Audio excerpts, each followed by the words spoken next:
All right, so we're going back to the very beginning of what started the Real World Garage YouTube channel, and we're going to be messing with an old outboard today. So if you want to find out, come along. All right, so the progress has been slow on the S10. We've had to order some parts, and the parts are taking their sweet time about getting here, and I'm not able to dedicate as much time to working on it as I would like. Life, family, job, you know the story. Just the way things go. But a fellow at work had this little, it's called a cruise and carry. It is from all the research I can come up with, this was made by Tanaka, and they are a Japanese outboard motor company.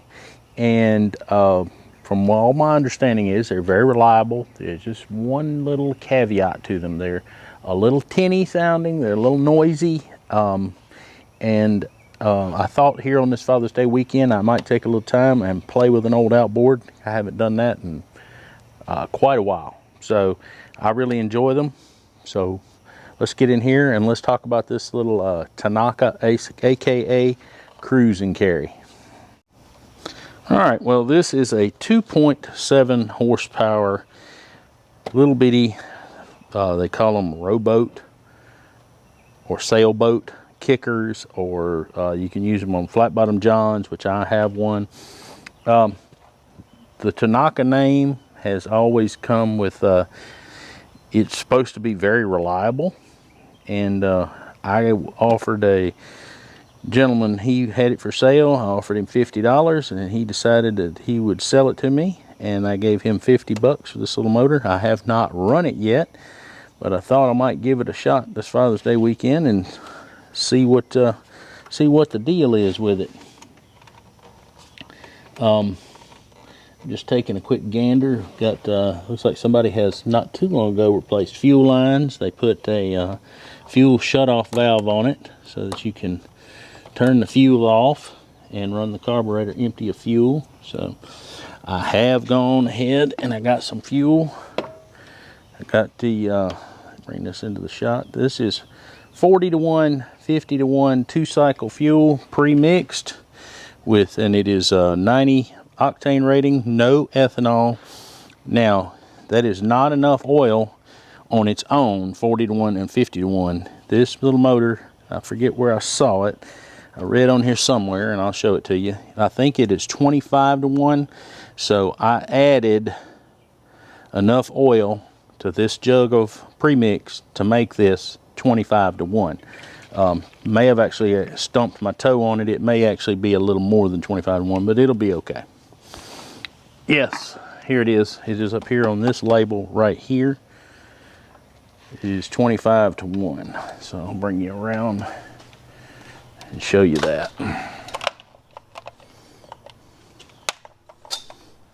Right there on the starting instructions, use a fuel mix of 25 to 1.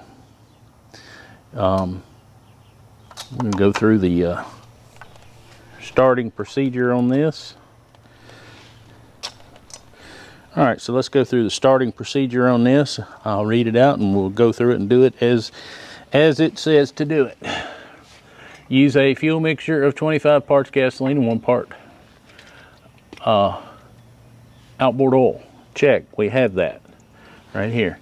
We'll dump that in a minute. And it says open the vent on the fuel tank cap. Check, right there. Just open that. Open the fuel valve down position. We open the fuel valve. Let's see, close the choke, hold the throttle at half speed, pull the starter rope not further than the red mark. I have not seen that. Engage the clutch at idle, only 4,000 RPMs. Always shut off fuel valve and close fuel vent after operation. Okay, well, I have not checked for the spark or anything. We are just gonna basically just kind of jump in here and go for it and see what this little motor will do. So let's go ahead, set our cap down so we don't lose it, and see about putting some fuel in this thing and see if fuel runs everywhere. Guy said it ran. I have no reason to doubt him. Co-worker, he has to see me every day, so I don't think he would lie to me. And we're going to see this Bottle I think was just about full, so we'll see how much gas this thing holds approximately. Yeah, that brought it almost all the way to the top, so 1 quart fills the little gas tank on it. And maybe dumping that whole thing in there might not have been the best idea, but we did it anyway. Yeah, it brought the gas level up to there. So next thing it said to do, close the choke. Choke is closed. So bring that up. Let's see. Let's tickle that. Oh yeah, there we go. Don't want to get too much gasoline on that top of that water. Gramps has a very serious story about getting gas on top of outboard motor water, but we are getting gas in the bowl. All right, smells a little stale. Must have been a little bit left in that bowl. So choke's closed. It's in neutral.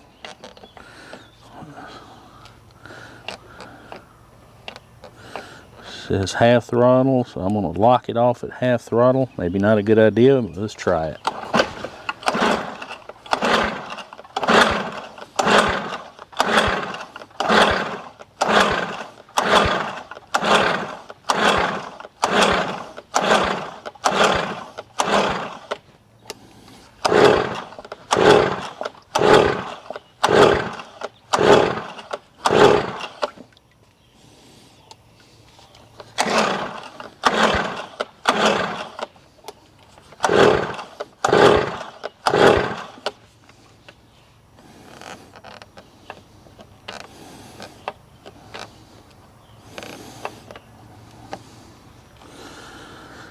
Alright, let's back the throttle off all the way to 0.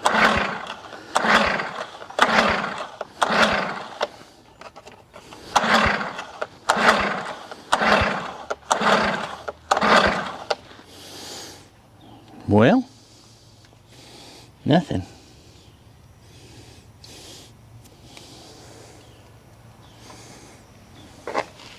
It's been a few weekends since Father's Day weekend. And we were beginning to get a little aggravated that this thing didn't crank.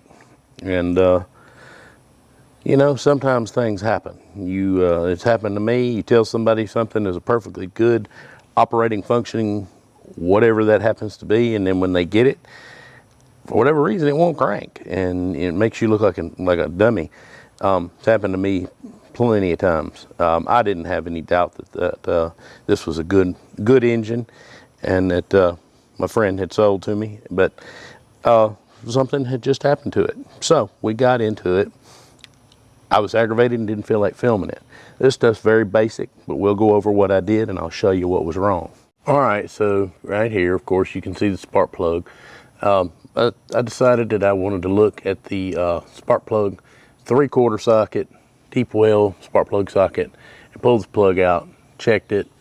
Don't even remember what number was in it. So I just decided to go on up to the local lawnmower shop and see if they happened to have a spark plug. And they did, and they cross-referenced the plug that was in here over to a Champion CJ8. So I brought it home, checked the gap on it, set it at right around 18 thousandths, and put it in, well, actually checked to see if it had spark. No spark. So I pulled this top housing off right here. It's about as easy as you're gonna get to pull a housing off. It's these plugs. You pull those 4 plugs out and there's 4 screws, and that whole housing lifts off and you can lay it to the side. So I could inspect the coil and the wiring to the coil and make sure it wasn't shorted. Because this button right here, this wire goes to this button right here, and that's how you kill the engine. So I disconnected this to make sure that the wire wasn't shorted somewhere. And you have to come around, and there's a little module, which actually is your ignition module, and controls the spark. And it was this little dude right here. And it says SIG01, and it's got a part number on the back of it. But if you Google SIG01, it pulls up a whole host of different ignition modules like this, and they're all pretty much operate the same.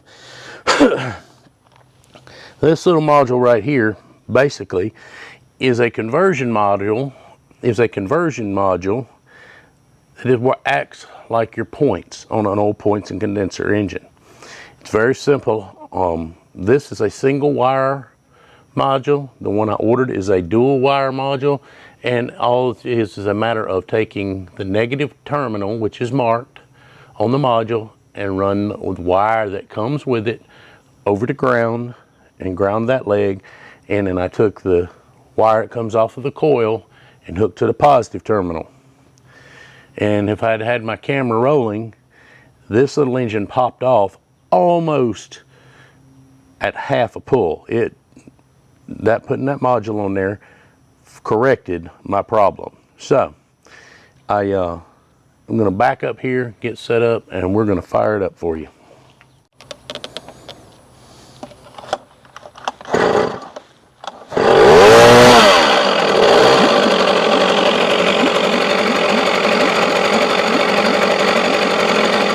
This right here is the gear shift. This is actually pulls it into drive or puts it into neutral.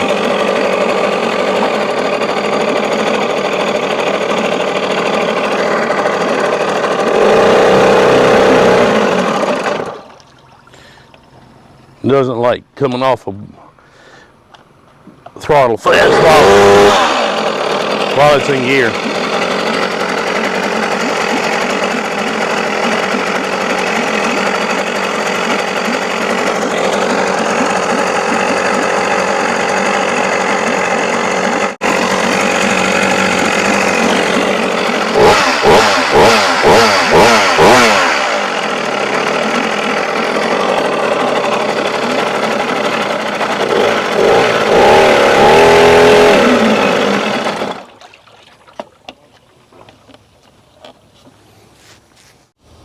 Alright, so there we go. We got her back running.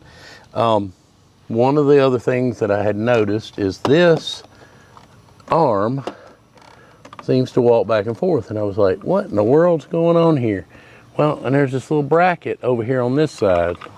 Can't spin it around all the way that way. But anyway, there's a bracket right here,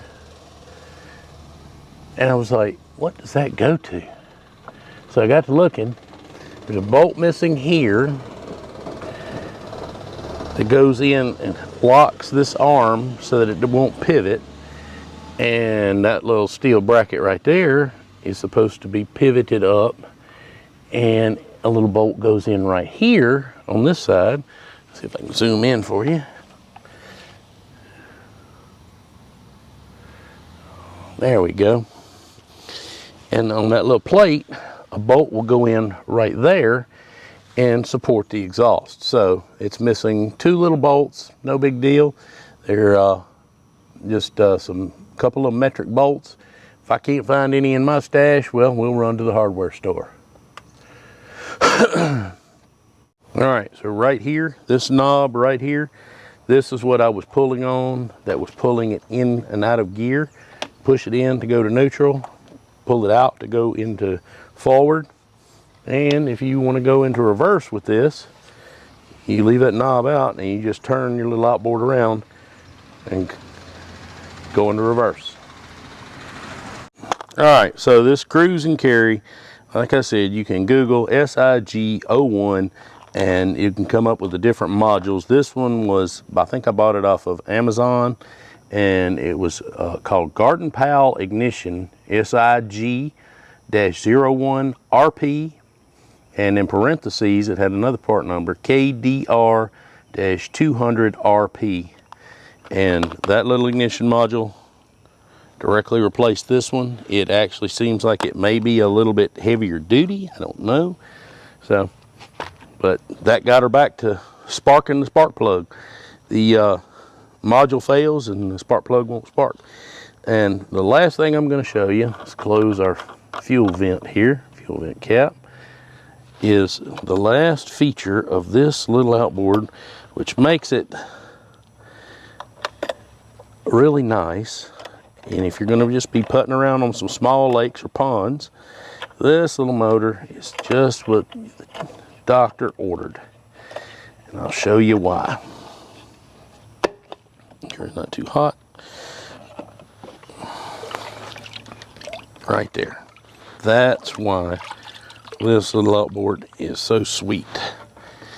It's because it is so light.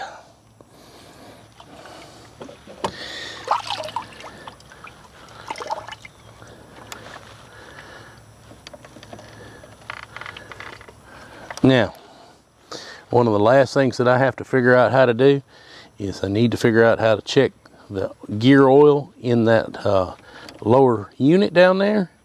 And once I figure that out, this thing will be almost ready to put into service. Replace those 2 bolts that I saw missing.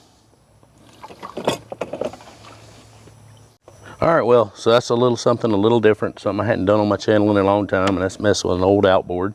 They're a lot of fun to play with, and hopefully soon I can get this little aluminum boat I have, get it registered, and put this thing on it, and possibly take my grandbabies fishing. So that was the whole purpose behind buying this little motor. I've got, I think, $75 total tied up in the whole thing, and that's from buying it to fixing it. So we got a couple more bolts we need to put in it to have it 100%. So while I'm doing that, why don't you go out and watch another video coming on the screen right now.